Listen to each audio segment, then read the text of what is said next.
What's going on, everyone? Welcome to the Pizza Buffet, week 4 in the NFL, part of the Hammer Betting Network and presented by Fanduel. I'm Rob Pizzola with you for the next hour here, breaking things down in the NFL. And this is certainly an interesting week. Tons of injuries for week 4.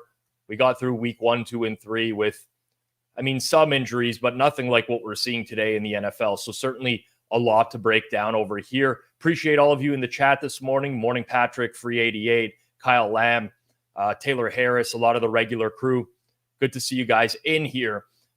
Before we get into it, smash that like button down below. I got a little bit of a preamble today that I want to get to, and then we're going to get into the game's rotation number order, top to bottom. As usual, I'll give my numbers on every game, any props that I like as well. If I give out a prop and I don't give a number, you can assume that I like it across the market right now. I'm giving my favorite prop looks, and I like to stick to the markets that I can project easily for the most part: passing yards, rushing yards, receptions, receiving yards, things like that. If you see news in real time, drop it in here. I'm very focused on the game previews. Lots of breaking news in the last half an hour, which I'm caught up with. But if we see anything out of the ordinary, post it in the chat. Good morning to you as well, Redacted Gambler. Good to see you again back here. Touchdown my pants. Great name. Love to see it as well. But please, yes, I'm focused on this. Phone is down. I'm not reading messages in real time. If you see real-time news, drop it in here. One thing I do want to point out, because I'm sure people will say it this week. I was on Wednesday Best Bets here on Forward Progress. Gave out a best bet on the Bucks. I'll talk about that game a little bit later on. Gave out some other opinions. I do other media over the course of the week, including You Better You Bet, some other shows, U.S. radio stations as well. You might ask me, Rob, why are you changing your picks from earlier in the week on some of these games? And the reality is I don't want to do that, but you have to adapt to real-time information. I make numbers on the game. Sometimes the market moves and the other side becomes more valuable. Sometimes there might be an injury or whatever that happens that might change my number on a game. I'm giving you my numbers as they stand right now. Obviously, if I bet, full disclosure, I bet the Raiders this week. It's a horrible price right now. I bet the Raiders without the luxury of knowing that Devontae Adams was going to be out, Max Crosby was going to be out, the right tackle was going to be out. When I bet the Raiders, it turned into a great price. Now it's not. And when we get to that game, I'll talk about why, I don't like the Raiders at all in that spot. But stuff has changed over the course of the week. My numbers will change. I also want to remind you, if you're watching this right now, I appreciate all of you. And, listen, it's 2 hours to kick off for a lot of these games. I have to remind you, this is the worst possible time to be betting NFL if you're handicapping sides and totals. Why is that? Limits are super high at the moment.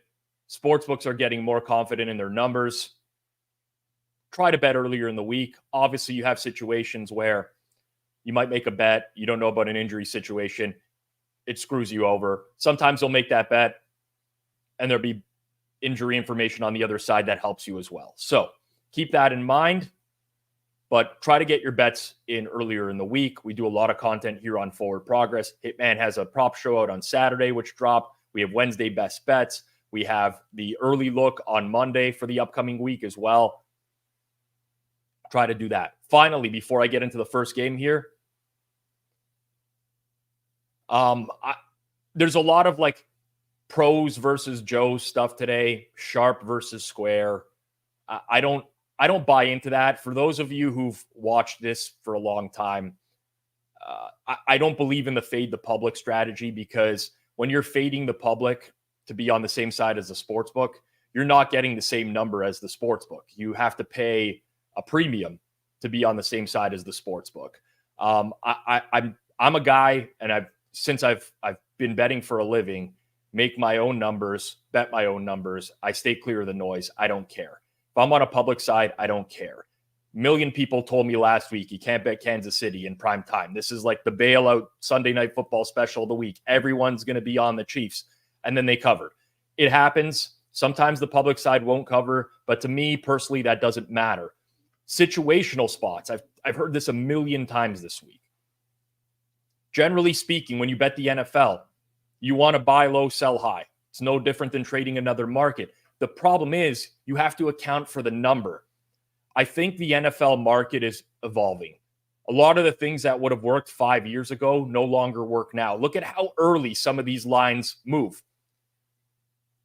Rams and Bears would be a great example, right? Where you might want to sell the Rams because they had kind of like a fake box score win last week against the 49ers. The Bears are a team that are, people want to buy on the low right now. Also, like somewhat misleading box score against the Colts. That number gets banged right away, quickly to start the week. And now you have so many people who are betting the Bears at -3. Like, to me, that's not buying low on the Bears. Buying low on the Bears is at the opener, -1.5, -105, like early bird cappers got in here. But you're not buying low anymore. You're just buying the market price now. So keep that in mind when you're thinking like buy low, sell high. I agree with that, but the number matters. For me personally, it's a low volume week. I was traveling a bit. There was tons of injury stuff to sort through. Don't have a lot of plays, but I'll go through it game by game right now. And let's get it started with the New Orleans Saints and the Atlanta Falcons. Interesting one here. Injuries galore.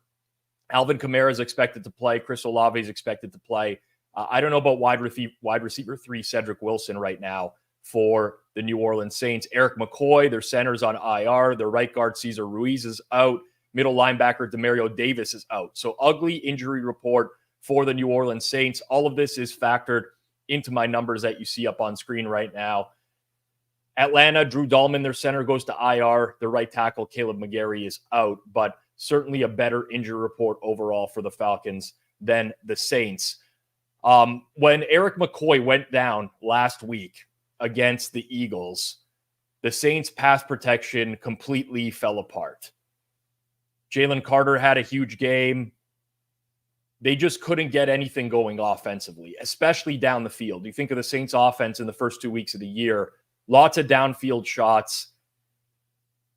I am not convinced that they're going to be able to take downfield shots without the interior of their O-line. Derek Carr, pretty notorious for struggling with pressure in his face, pressure down the middle. It'd be nice if they could get the ball out to Rashid Shaheed. Who knows what Chris Olave is going to be like with the hamstring injury. But it's not only the Saints offense, it's Atlanta's defense has allowed the fewest explosive plays in the league right now with 9. They're preventing things downfield. Carr's going to have to methodically move downfield in this game. And I'm not necessarily sure that he can with that O-line. I think there's going to be too many negative plays. On the other side, the Falcons, for me, I still don't know what to make of their offense. The Saints have generated more pressure than I thought they would going into the year. And without 2/5 of the offensive line for Atlanta, that might be the case again. Although Dahlman and McGarry are better in run blocking than they are in pass blocking. But Kirk Cousins is a guy that also struggles with pressure. So we'll have to see this. The Falcons have been terrible on third downs this year, 22.2%. Now, they faced a tough schedule, Pittsburgh, Philly, KC, but I'm just not high on this offense right now. So looking at the market, FanDuel's 2.5, total's 41.5. That's pretty consistent across the board right now. If you did want the over in this game, FanDuel's the spot to play at 41 -105, 41.5 -105 is best in market. But I don't have a strong opinion here one way or another on anything that's going on. Our second game on the board is the Colts and the Steelers. This is one of the games I was talking about earlier. Things change over the course of the week. And this is kind of a disastrous injury report for the Indianapolis Colts. They're hurting in a bad way. You've seen the market move out towards Pittsburgh last night, this morning. Most of the books on the board are 2.5 right now. Total in the game is 40.5. Pittsburgh has injuries of their own. Jalen Warren is out. Isaac Samalu is still missing on the offensive line. Alex Highsmith, one of their outside linebackers, is missing. Those are all going to hurt. But Indy is a disaster. We just found out right before going to air Ryan Kelly is out. They're starting center. I still don't have an update on their right tackle, Braden Smith. But if he was missing, that could be catastrophic for them today. On defense, Kwity Paye is out. DeForest Buckner is on IR. Their slot corner, Kenny Moore, is out. They have other injuries in the secondary. Juju Brents is on IR. Their backup slot corner, Chris Lamons, is injured. The Colts had to elevate some corners and defensive tackles from the practice squad yesterday as well. So it's kind of a mess here. And I understand how many people want to fade the Steelers right now. I'm not a believer in the Steelers, but I think that they have a lot of matchup advantages in this game when we look at who's playing for Indianapolis. I mean, Pittsburgh's offensive line has been a lot better this year. Dan Moore's been playing a lot better, not giving up pressures. It's a very safe offense. I'll call it a flaccid offense. They don't really do a whole lot. They try not to turn the ball over, but the Colts have a horrible run defense with the injuries that they have in their front seven. There's a huge void on this defensive line, especially without DeForest Buckner. I think Pittsburgh will have some success running the ball, whether that's with Najee Harris or with Justin Fields as well. The Colts also have a terrible secondary. Like, these injuries are tough on them. This is rough. You look at Caleb Williams, the first couple of weeks of the year looked terrible, threw for a ton of yards on this Indy D last week. Granted, they didn't win the game, but I really do think that this could be the best the Steelers offense looks all season with the injuries on the Colts side. I really like Najee Harris over on rushing yards. We played him over on receiving yards last week. I like the over on rushing yards this week, just because I don't see how that interior front is going to stop the Colts, stop the Steelers, excuse me. On the other side, I mean, you can argue the Pittsburgh D is overrated. I think that's fair. They played Kirk Cousins the first game off an Achilles injury. They played Bo Nix. They only got Justin Herbert for one half last week. But it's Anthony Richardson here without starting center, going up against a very good defensive head coach in Mike Tomlin. I mean, Richardson already looks really confused a lot of times. Some of the red zone plays are an abortion for the Indianapolis Colts. He has the lowest completion percentage, 49.3% through the first 3 weeks of the season since Josh Rosen in 2019. Like, he's frankly been terrible.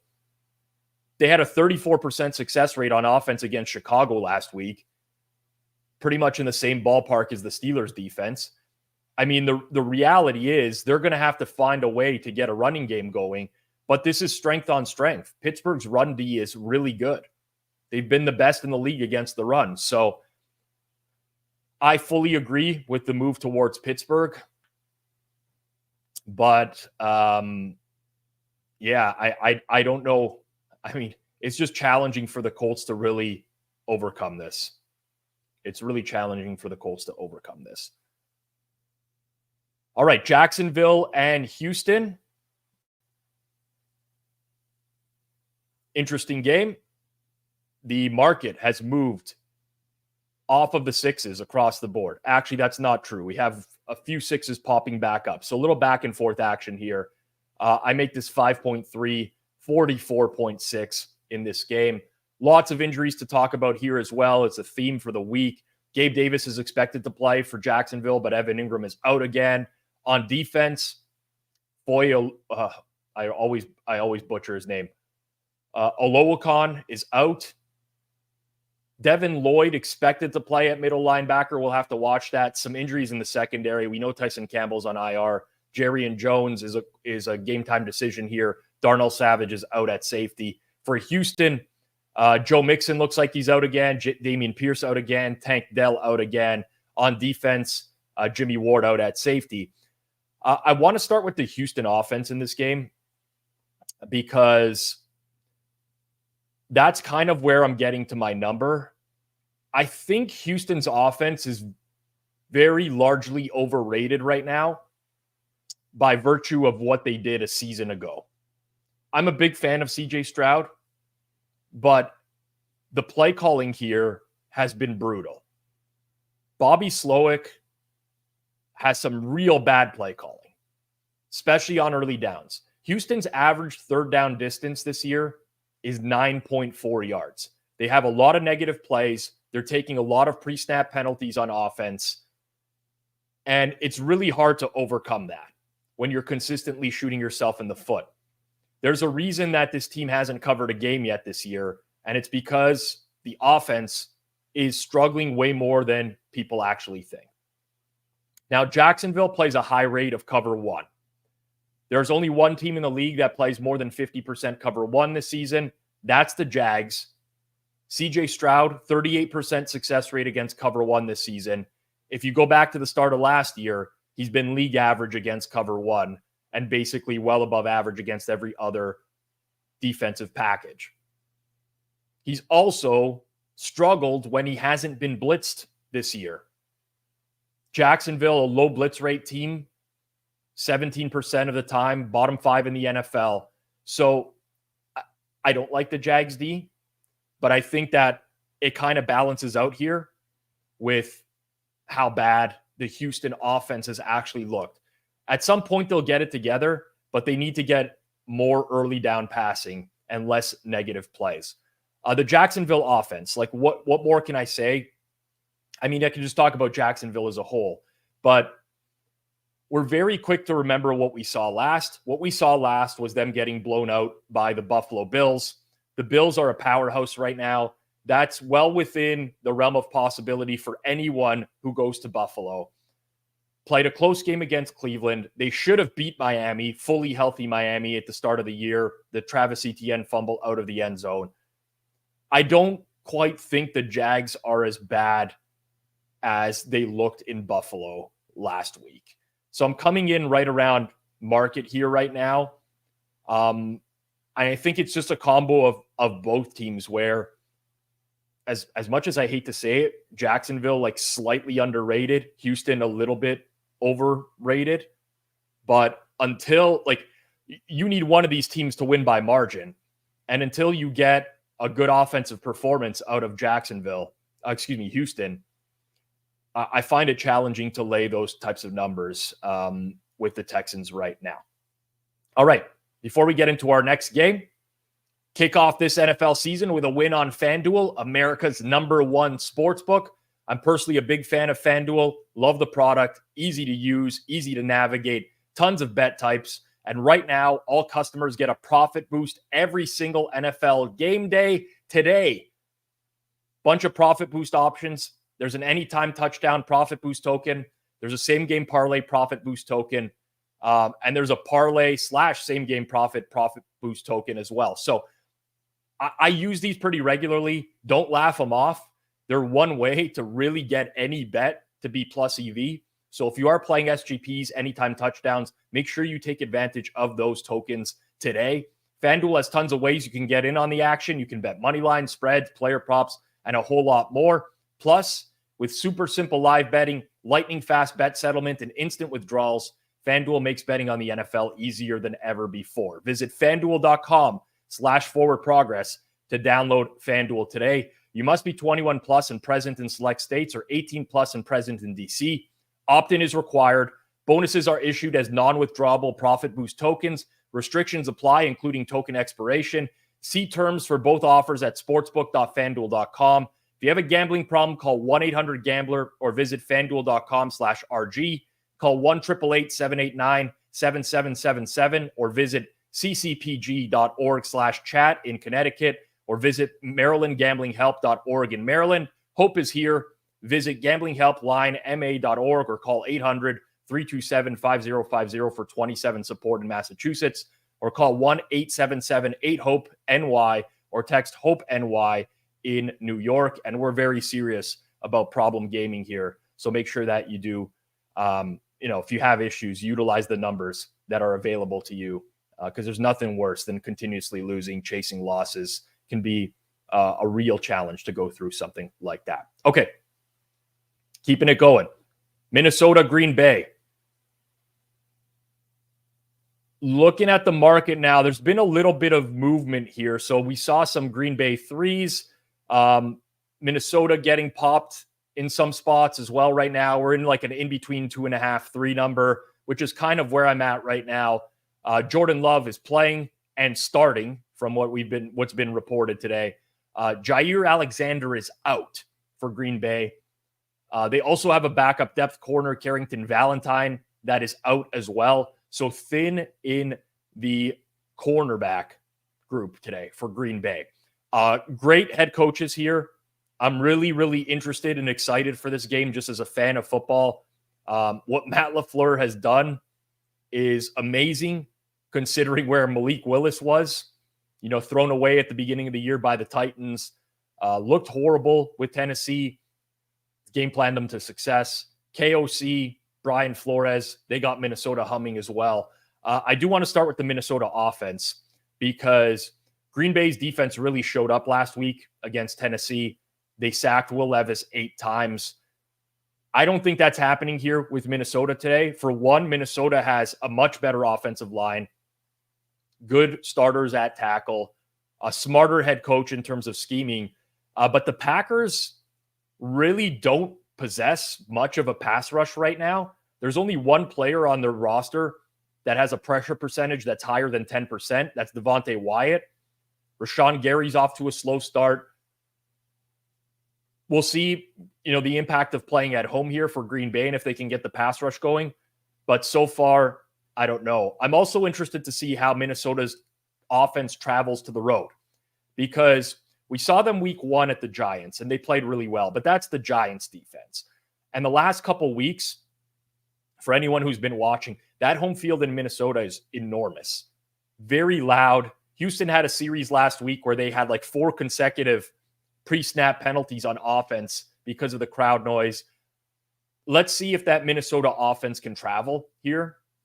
I'm really curious to see if that happens. Green Bay, on the other hand, facing a very good defense. Minnesota leads the league in sacks, in pressures, QB hits, the highest blitz percentage in the league as well, defensive EPA per drive. I mean, it's not like they've played terrible offenses. They've played, Houston, underwhelming, San Fran, Giants. Going into the year, you would say that's a well above average schedule of offenses, and they've really held up. The real challenge for me with this game is, what does Jordan Love look like coming off the MCL sprain? He's, if you follow all the Twitter doctors, the likelihood that he's going to be mobile in the pocket is pretty low. Big hit to his rushing yardage, but probably good enough to make his regular arsenal of passes. And that's what's interesting to me because you get the Vikings who blitz a lot and you get Jordan Love who will throw it up to his receivers when he is blitzed. He'll take those chances one-on-one a lot more than other quarterbacks in the league. I don't love the Vikings secondary altogether, so I think Green Bay can find some success there. There was a game late last year. I think it was the final week of the season, actually, where Jordan Love torched this defense. It's like 60% success rate, something absurd. So I really am interested in this matchup. I'm very interested in a prop as well. I like Romeo Doubs over on his receiving yardage in this game. He had 7 targets in week 1 with Jordan Love. He's been consistently a target machine for Jordan Love. And then those numbers dropped off to 3 and 2 targets last week. I think he's a little bit underpriced in the mid-40s right now. That's where I'm looking from a prop perspective. Okay, Cincinnati and Carolina. Interesting matchup. Interior D-line hurting for the Bengals. Sheldon Rankins, BJ Hill are out for this game. For Carolina, Deontay Johnson's expected to play. That's obviously helpful. I'm a big fan. Adam Thielen's on IR. But we got to watch for these offensive line issues. Damian Lewis is out at left guard. I think Robert Hunt is going to play at right guard. He got in a limited practice on Friday. Defensively for Carolina, we've talked about the issues at nauseum, but Shai Tuttle's out again on the defensive line. It's very thin there.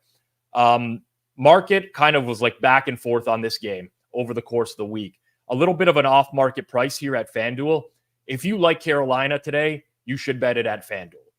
It's the only 5.5 in market. 5 is somewhat of a dead number in the NFL, but hey, Thursday Night Football ended 5. It's going to happen like 4% of the time.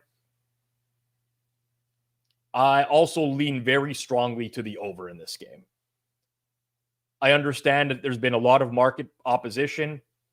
You got to respect the market, but for some reason or another, Cincinnati unders regularly take money, and I don't really get it, especially with the interior D-line issues. Now, someone might say, well, Carolina is going to run the ball on this interior D-line quite a bit. Yeah, they will, and they're probably going to have success doing so, and that's going to make Andy Dalton's job even easier. I have more concerns with the Carolina O-line and pass protection because the guard play has been so good this year. They still have a well below average left tackle, so that might pose a problem. But the Panthers have an offense now. I mean, they carved up the Raiders last week. The Raiders defense is pretty good heading into last week. And sure, there's some injuries, but I mean, this is not Bryce Young here. This is not Bryce Young. Bengals D is actually a little bit better than people give them credit for sure. They play pretty well in the first 2 weeks of the season.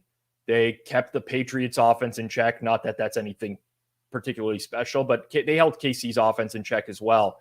But I think it's pretty realistic for Carolina to score into the 20s here. I do like Chuba Hubbard over on receptions in this game.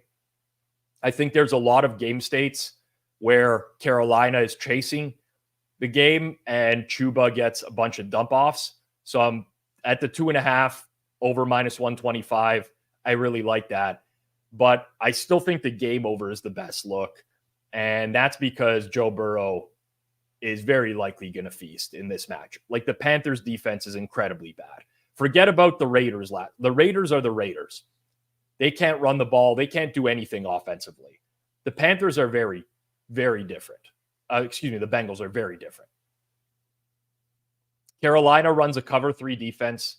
They play 57% cover 3. That's the highest number in the league. Joe Burrow has cooked cover 3 in his career.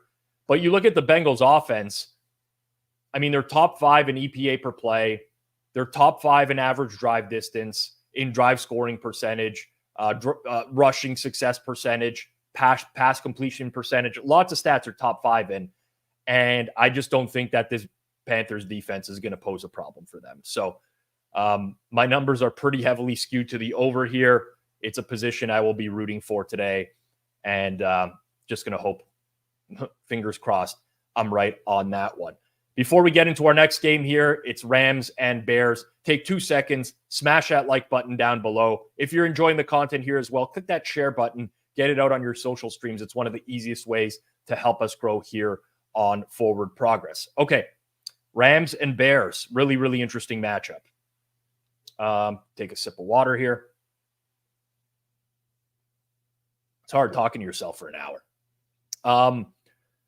Again, I talked about this off the top, right? For those that got the early number on the Bears, I can't argue against it. I do think we have moved too far in this game. Potential weather impact here, but it looks like a low chance of rain. Doesn't look like the wind is going to be too much, so I wouldn't worry too much about that. Obviously, the Rams are quite beat up. We know about Cooper Kupp, multiple O-line injuries, Steve Avila, Jonah Jackson, Joe Noteboom, Darius Williams, their top corners on IR. It's a beat-up football team. Chicago gets Keenan Allen back in all likelihood. Pretty healthy injury report for them. Andrew Billings expected to play on the D-line. Kevin Byard might be the guy that misses in the safety core. But overall, it's one pretty depleted team against one healthy team. The Rams got lucky last week. We'll call it out for what it is. Matt Stafford played great in the second half. It's kind of one of those games where you're like, I don't really know how the Rams won this, but they did. Alaric Jackson's return at left tackle was big for the team. It was big for pass protection. And it was big in the running game. Kyron Williams had a great performance against the 49ers. The Bears can be beaten on the ground. Jonathan Taylor picked up yardage against them last week. Tony Pollard did it in week 1 as well.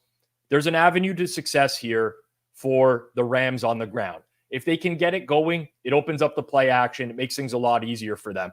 I do really like this Bears defense, though. Second in EPA per play, second in EPA per pass. Third, what are they? Top? No, second as well. Third down conversion percentage, 25%. It's a strong defense. But I'm not sold on the Bears, though. I'm really not. And this is the problem with this game is you need the Bears to win by margin, by more than a field goal to win your bet. Their offensive line cannot run block at all. They do not have a running game. And I know that the Rams' defensive front isn't anything to speak home about. Neither is the Colts from last week. In fact, I'd argue the Colts is worse. And the Bears could not run the ball against that team. DeAndre Swift is terrible. There's too much contact behind the line of scrimmage. It's just not good. And that makes things so much harder for Caleb Williams. It really does. He's been turnover prone. If you look at his numbers, EPA per play wise, over the first 3 weeks of the year, they're worse than Justin Fields' first 3 games. They're worse than Mitch Trubisky's first 3 games. They're worse than Kyle Orton's first 3 games. He just hasn't been good, and you're relying on the offense to all of a sudden just click and get it and find it all together. And I'm not sure that that's going to happen.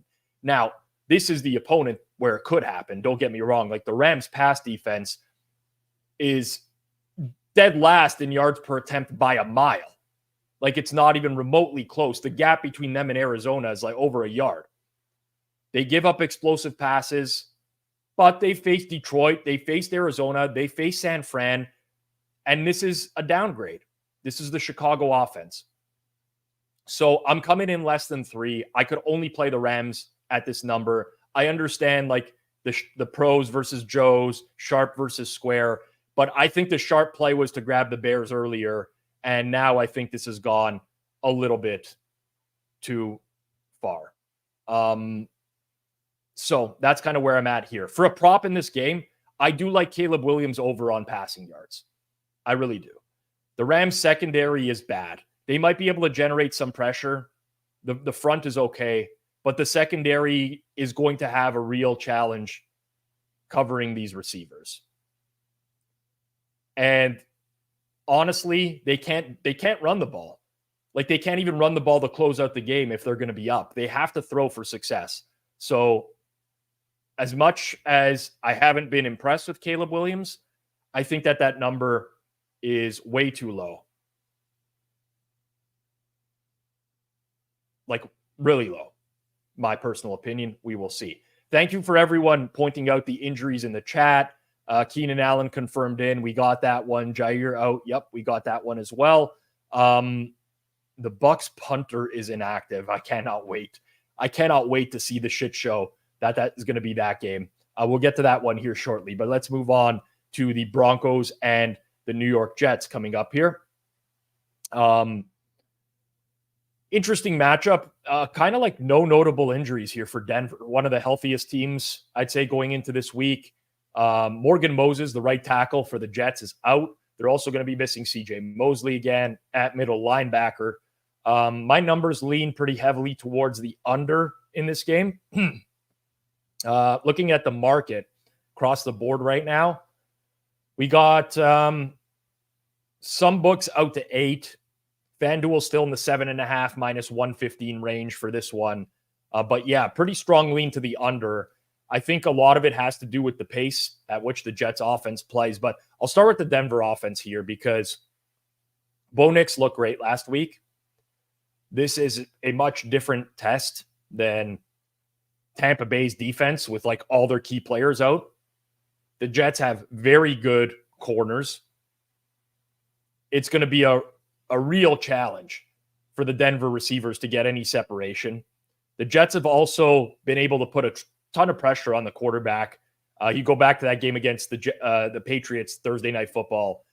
It was, Jacoby Brissett had no time to do anything. Hassan Reddick is obviously still holding out, but they have a 44.7% pressure rate second in sacks. They have 4 players. Actually, they have 5 players that are in the top 50 in pressure percentage, according to True Media. One of them is hurt, Jermaine Johnson. But Will McDonald, Javon Kinlaw, Michael Clemens, Quinnen Williams, all getting after the quarterback. So this is a very tough spot for a rookie QB on the road against a team with extra rest that has to try to find some success. Defensive head coach. I don't like the opportunity for success here for the Denver offense in this game. I really don't. I don't think you're going to see the same Bo Nix as we saw last week. The other side, I don't know that we're going to see the same Jets. Well, first of all, the Jets offense was humming against the Patriots last week. Like, incredibly efficient. They put up 24 points. Part of the reason why is just it's very slow and methodical. They bleed play clock. They bring it down quite a bit. They don't take a ton of shots. The Broncos have Patrick Surtain. He'll be on Garrett Wilson. So it's on the secondary options here. Alan Lazard, Mike Williams, Tyler Conklin to step up. But in addition to, I'll call it like the slow offense, Tyron Smith has been terrible at left tackle. He's given up a 10% pressure rate. That's the third highest for any left tackle in the league. The Broncos pass rush is number 1 in the league in pressure percentage. So you got number 1 and number 2 here in this game. Zach Allen has been amazing. They blitz heavily. They do a good job getting after the quarterback. They defend the run well. I did not expect this from the Broncos going into the year, but the defense is better than I expected. What I'd look for here is Breece Hall over on receptions. It's kind of been a staple of Aaron Rodgers' career. Pressure in the face, dump it off to the running back, get the running back out in open space, see what he can do. I know that there's a timeshare issue with Breece Hall right now that some people are a little bit concerned about, but he is pretty heavily targeted in this offense. He's a focal point. Braylon Allen might steal some snaps, but I like Breece Hall over on receptions in this particular game. Comment I saw earlier, Nathaniel Hackett revenge game today, or is it a reverse revenge game because the Broncos despise him so much? I wouldn't put too much stock into anything to do with Nathaniel Hackett. He is just not very good. First time I don't really talk a whole lot about teasers when we do the show here, but this will be the first time that I mention it today. There's not many spots out there where you can bet 6-point teasers at minus 110 anymore, but Jets would certainly qualify for one of the classic Wong teaser type of plays. Okay. I believe the last of the early games today is Bucks and Eagles. I gave out the Bucks as my best bet earlier this week on Wednesday Best Bets. We now know the updated injury situation for both teams. I was hoping it would be a bit better for the Bucks, but all in all, I can't complain. AJ Brown is out. Devontae Smith is out. I only mentioned that Britton Covey was put on IR because they're so thin at receiver right now. Right tackle Lane Johnson is out, announced out this morning. Big, significant injuries for the Philly offense. Bucky Irving expected to play, which I like for Tampa Bay. I think he is a pretty explosive player. Jalen McMillan, doubtful there. Luke Goedeke was the one that I was hoping would be back for Tampa Bay. That is not back today. So third straight week out for Luke Goedeke. Missing him on the right side of the offensive line has been a huge hole for the Bucks. He continues to miss, as does Antoine Winfield and Kalijah Kancey. But Vita Vea with a knee brace expected to play today, which is pretty important in defending the run game. If we're looking at the market here right now, I look at this number at FanDuel. It's basically the equivalent of the rest of the market. They've opted to stay at 1.5, minus 118 on the Bucks. Pretty much the same as a 1 across the board, which is where we stand now. This total got bet way, way down. I completely understand why with the Eagles offense. I think it might have moved a little bit too much, though. at this point, so I do lean to the over in this game. But we'll start with the Philly offense. I mean, no one really knows what this is going to look like. I mean, they're down 3 star players today. Right tackle, wide receiver 1 and 2. Saquon Barkley has looked good, but the Bucs are pretty stout against the run when Vita Vea is in the lineup. So I'm not convinced that the Eagles are going to just have success running the ball. Todd Bowles, also a very good defensive head coach. Plays a lot of zone. Cover 3 and cover 4 is like the staple of the Todd Bowles system. That's defensive coverages that Jalen Hurts has historically struggled against as well. So I don't hold out a ton of hope here for the Eagles offense unless we get into potentially like a game state where the Bucs are leading by a bunch because they play extremely soft when they're doing that. I do like Paris Campbell over on receptions. This is a subjective play because, I mean, Jahan Dotson and Johnny Wilson are the 1-2 there right now, but Jahan Dotson is not getting targeted. Paris Campbell, I think at 2.5 is a pretty low number. At least I think this should be juiced a little bit more towards the over. So that's the prop look for this game. On the other side, the Bucs offense last year under Dave Canales really struggled. Basically, Baker had to bail them out on third down regularly. They were using a lot of early downs running the ball. This year, it's been significantly different. They have the 5th best EPA per play in the league on early downs, the 3rd best passing on early downs. That helps this offense a lot. And I think they can move the ball through the air on the Eagles defense. Mike Evans and Chris Godwin are a tough matchup. Darius Slay has gone downhill. Quinion Mitchell's looked good, but he's still a rookie. I'm not sold on the Eagles secondary. And the Eagles really struggle to cover the slot. Like if they put Chris Godwin in the slot, he could have a field day as well here. I talked about this on Wednesday Best Bets. The one thing I can't stand about the Bucs offense is Rachaad White has like no burst. Such a plotter at this point. 2.1 yards per carry. One of the worst EPA per carry rates in the league.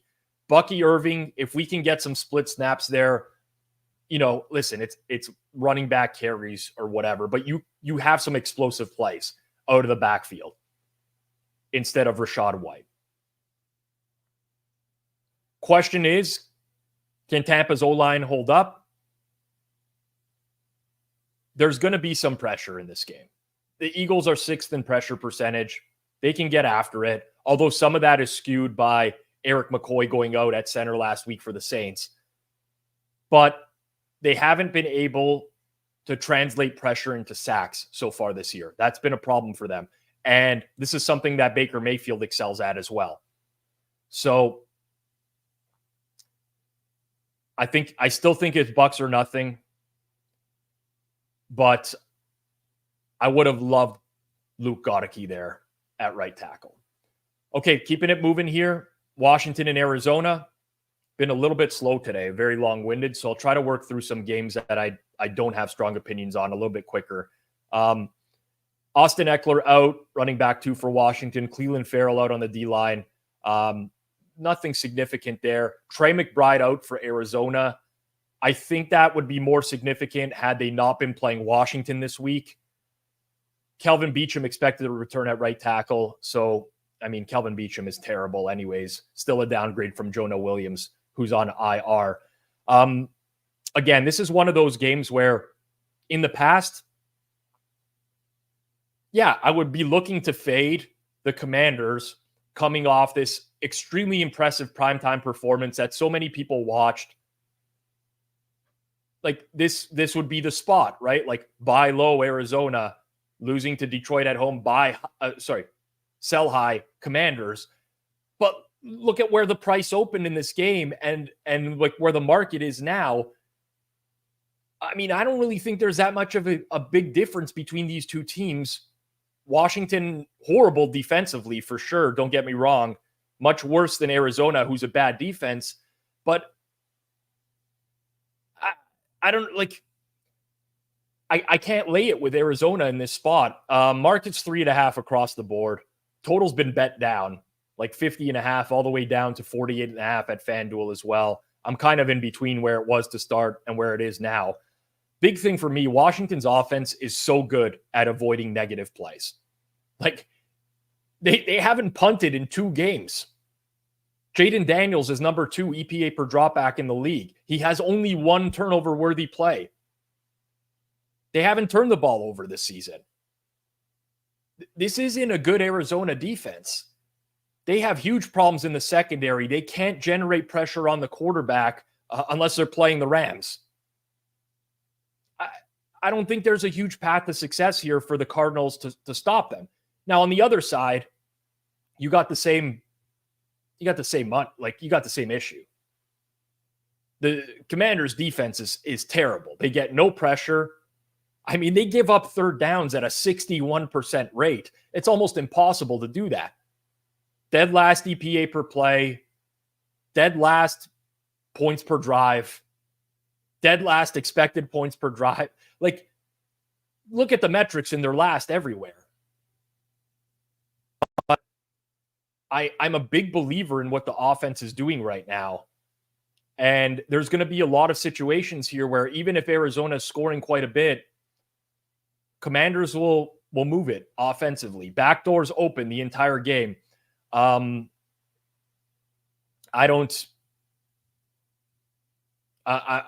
basically hovering around 3 in this game. Agree with the movement that's happened over the course of the week.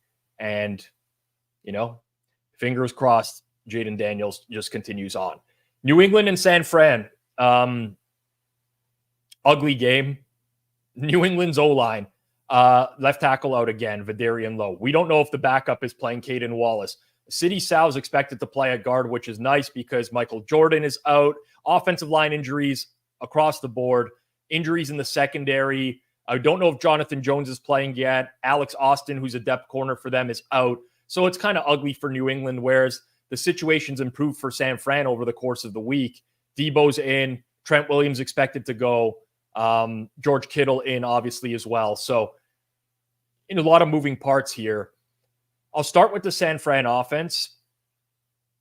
They should be able to move the ball in this game.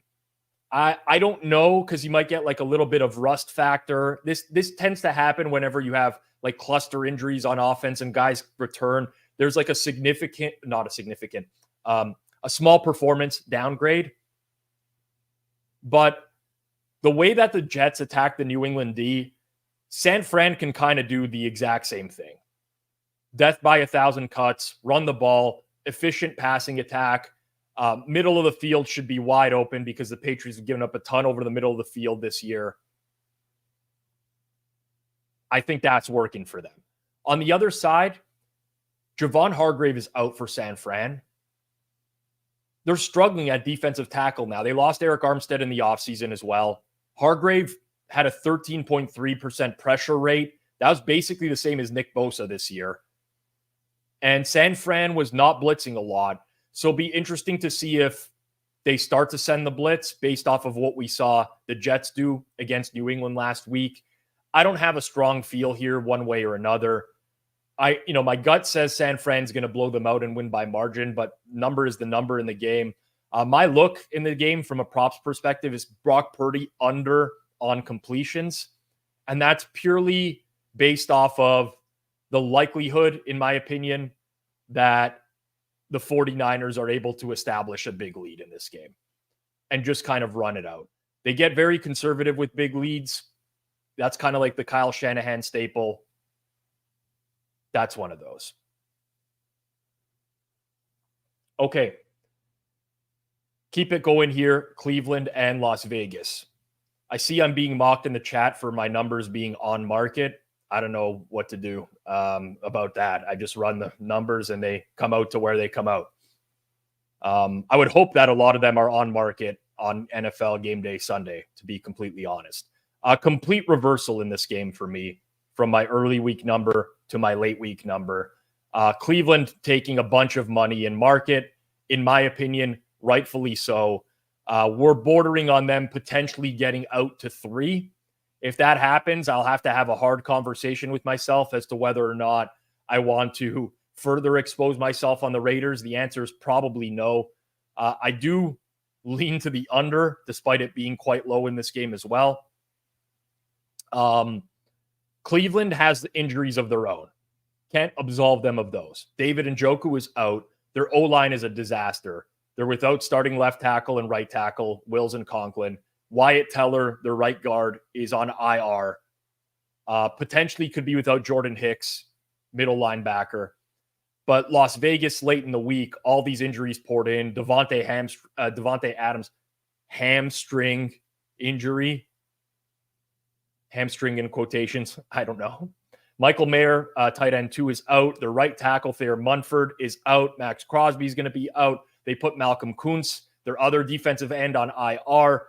Divine Diablo in the front 7 is out. Marcus Epps goes to IR. Just a disaster. I said this on Wednesday on the show. I think the Browns have the worst offense in the league right now. I don't even know that it's debatable. If you strip out garbage time, they're dead last EPA per play. They're dead last 31.5% success rate. They've played terrible teams, terrible defenses, Cowboys, Jags, Giants. They're worst on third down, 18.6% conversion rate. They have a league low 18.2 yards per drive. They drop balls, most drops in the NFL this year, Cleveland Browns. Watson, the second highest pressured quarterback in the league. This is another situation here where they get a defense that is really beat up. And all they have to do is literally not be a disaster, and they're likely going to win this game. Whether they can do that or not, I don't know. Can they find a running game? Maybe. Can they stop running these play action dropbacks where there's immediate pressure on Deshaun Watson in his face? I don't know what Stefanski's going to do today. But this is the opportunity, again, 4th straight week, defense that can be exposed. On the other side, Cleveland's defense has also not been great. They're 22nd in EPA per play. They've given up a 45% success rate. They beat up on a lot of bad QBs last season. I know Myles Garrett is banged up. He's not 100%. But he's going up against a rookie 3rd-round pick today, DJ Glaze. Glaze is starting in place of Thayer Munford. Glaze gave up 5 pressures last week to Carolina. They don't pressure anybody. The Raiders can't run the ball. They have the worst rush offense I think I've ever seen in my life. I'm not even exaggerating. They have a 20% offensive rush success rate. They are a disaster. I don't know where the points are going to come from in this game. It seems to me like a game that is a complete slog. Browns win something like 17-13, 13-10. I would rather not watch a second of this game today. And I'm just praying to God I don't have to make a decision if we get to 3 in market right now. KC and the Chargers, our final late game today. Market has, initially came in on the Chargers yesterday on the Justin Herbert news. That's been pushed back. We saw some 6.5s appear. A lot of the market-making books right now are 7 minus 115. If you want to bet the Chargers today, the number at Fanduel is going to be your best number in market, 7.5 minus 115. KC's relatively healthy. The Chargers are not. And that's why you're obviously seeing this number. Now, whether or not this has been priced into the market accurately or not is completely up to you. I do think it might be worth it to take some KC alternate lines in this game because I think there is a potential for blowout. The Chiefs aren't a team that regularly blows other teams out. They tend to play closer games. It looks ugly. But they had a few games last year within the division, one against the Chargers, where they blew them out of the water. And this seems like a possibility again. So I'd look at some KC alts. Justin Herbert, we don't have a large sample for quarterbacks playing the week after a high ankle sprain. There's been some situations in the past. Mahomes did it, performed well. Big Ben did it, and he was a disaster. I think Trevor Lawrence did it as well. It's small sample size stuff. Good luck trying to predict that one. But Rashawn Slater out left tackle. Joe Alt, probably not going to play at right tackle. Joey Bosa is out. Their slot cornerback, Jasir Taylor, is out. Derwin James is suspended. They might be missing Christian Fulton, another starting corner. Deion Leonard, backup corner for them. It's bad. It's bad. The best hope for the Chargers is that they can find a running game. KC's defense, 47% success rate defending the run. That's bottom 4 in the league. But you have Spagnuolo, pretty solid defensive coordinator. I doubt they're going to come out and just, especially with Justin Herbert dealing with the high ankle, and not really stack the box and force the Chargers to throw in this game.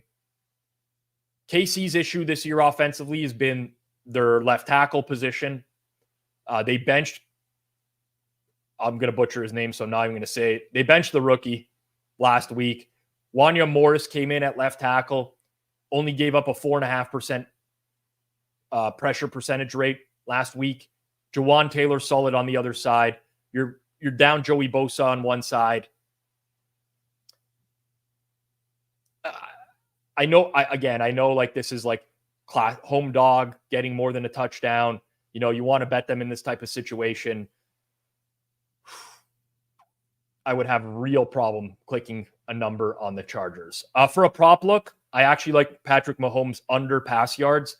This is kind of tied in with KC alts, but I do see a lot of scenarios here as well where the Chiefs build up an early margin and then they play it safe like they regularly do. That's kind of like a staple with Andy Reid. Yeah. Few questions in the chat, like what do the Chiefs do well to be -7.5 on the road? One of the best coaching staffs in football, one of the best quarterbacks in football. I know they don't win by margin a lot, but at some point you got to look at the talent on the other side of the ball and say you have one of the most talented roster. By the way, on the road, for one, I don't know who's still giving the Chargers like points for home field advantage, but I'm not.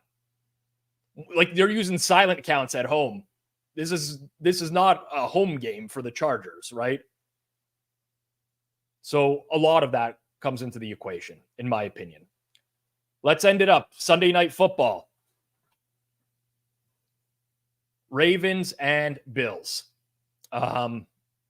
Again, this is going to be one of those where you're going to hear a lot of talk about sharp versus square, pros versus Joes. Similar to Sunday Night Football last week. There could be some inclement weather here. You actually have to watch the weather. Looking like it could rain, possibly some storms. If that happens, I would adjust my number in favor of Baltimore a little bit more. You still have some injuries on the Buffalo defense. Terrell Bernard, Teron Johnson are out. Baltimore's left guard, Andrew Voorhees, is doubtful. The big one to watch for is their center, Tyler Linderbaum. He's a game-time decision. I expect him to play. However, if he is out, it should have an impact on the market in some capacity, in my opinion, especially considering the state of the rest of Baltimore's O-line. But for Buffalo, another one of these games, right? Looked amazing on Monday Night Football, won by margin, blew another team out. You want to fade that team the next week, right? I would if the number wasn't this. Like right now, we have a number that's telling me like Baltimore is a little bit better than Buffalo. I mean, I don't agree with that. I think Baltimore has way more weaknesses across their entire lineup than Buffalo does. Like Baltimore has given up 16 passes of 20 plus yards this season. 16 in 3 games. The next highest in the league is the Rams at 13. This is not the same secondary. It's not the same defense. Yeah, they're good at stopping the run. I mean, really good. 21.2% success rate. but it's also a little bit misguided because they played the Raiders who can't run the ball. They played the Cowboys who can't run the ball.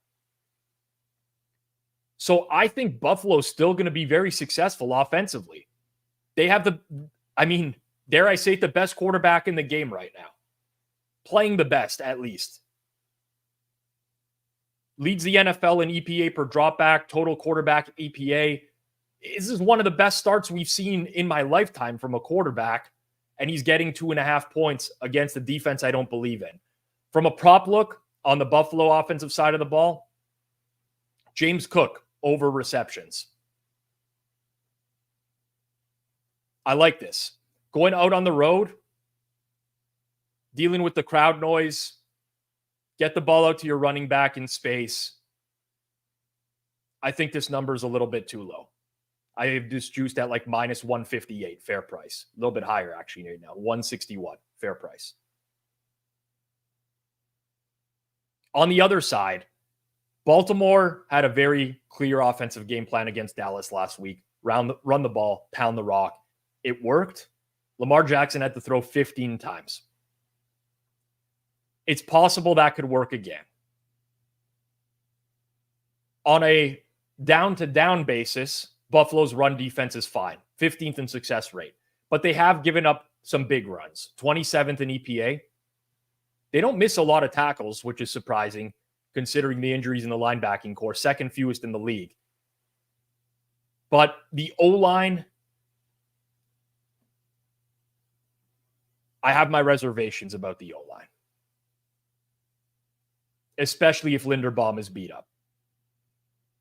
Buffalo does not have to blitz to generate pressure in the passing game. The lowest blitz rate in the league. Von Miller's playing amazing. Greg Rousseau's playing amazing. They can afford to spy Lamar Jackson with a linebacker instead of having to send him. I understand. This is the NFL. You're allowed to bet your own opinions. I understand anyone who wants to bet Baltimore here. Fate of Buffalo coming off of a high. I get it. I just can't get there. And, Ekshesh in this chat says priors. I mean, my priors going into the year were low on Baltimore already. So my priors are down on Baltimore. I don't think they're the team from years past. O-line and secondary deficiencies. So I'll take my shot here on the Bills, especially on the money line and some alternate prices, honestly. The offense might just be a powerhouse right now. All right. I think that's going to do it for me. I didn't speak to Survivor. I'm not going to speak to Survivor. So many of you are out of your own pools right now. Like 90% of you are out. At this point, it's a matter of trying to pick teams that are going to win you the pool. You have to evaluate each pool individually. I can't really help you with that. Teasers. Listen, I'm not a big teaser player. I talk about this a lot. There's a lot of good options this week. Someone said that they're scared to tease KC. I mean, KC at 7, you wouldn't want to tease them anyways. If anything, you put them in kind of a money line parlay, be a little bit more value than another team in a teaser. But you do have a lot of these options in the 2.5 point range with low to medium totals that you can tease up. Titans on Monday Night Football, Bills. You have the Raiders now. That's completely shifted on the teaser. You could tease the Jets down, Tampa Bay up, New Orleans up if you so wanted to. Like, there's good options here. Indy up. I'm not playing teasers today. It's not really in my wheelhouse. Fun play. Any touchdown props you like for today? Okay, let's do this. And again, don't hold me to this, but I'll give out a couple. Trey Palmer, Tampa Bay Bucks.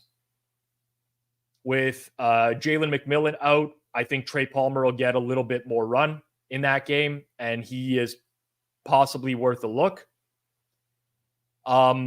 If he's listed for Washington, this is a deep shot on Jeremy McNichols. He's the other back there. That's not Brian Robinson.